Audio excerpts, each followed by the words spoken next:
This is Channel 2 News, coverage you can count on. From the boats and the jet skis and things, you don't see it. It's not there. Yeah, a dog lost its life this weekend after getting trapped in a whirlpool at Topaz Lake.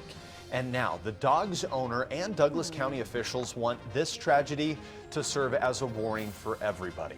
We explain more in tonight's Channel 2 News Big Story at 5:30. And that whirlpool is created by a drain that's actually releasing water from Topaz Lake into Walker River because of high water levels. Good evening, I'm Landon Miller. And I'm Kristen Remington. First off, let's show you where this drain is. The whirlpool is on the northeast corner of the lake near Topaz Park. It's controlled by the Walker River Irrigation District. Ryan Canada was there today and also spoke to the dog owner about promoting future safety. It's funny, she loved water but hated baths. Sono Tranquilo is reminiscing about how loving of a dog her chocolate lab Kumi was. This weekend, Sono and her family were spending a camping trip at Topaz Lake when something went wrong. We could hear the kids screaming and we all go running out and gone. Just, my dog was gone. Kumi went running into the lake chasing after birds in the water.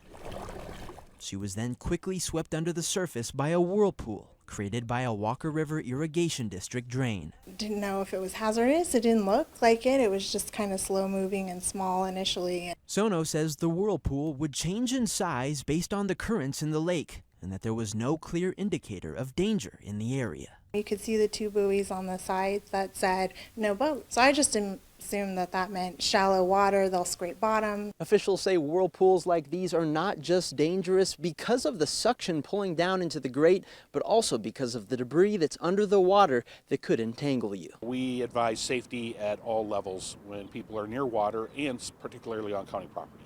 Scott Morgan with Douglas County says in his 25 years with the county, an incident like this has never taken place.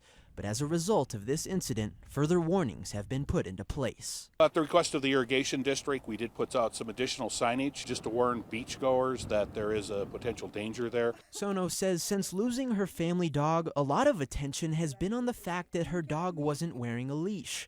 While that is against county rules, her hope is for people to instead focus on future safety, especially if her story can save the life of a dog or even a person who's attending Topaz Lake. Permanent structure, permanent sign, clearly placed, saying that this is a hazard to people and pets, and fix it. I hope they fix it.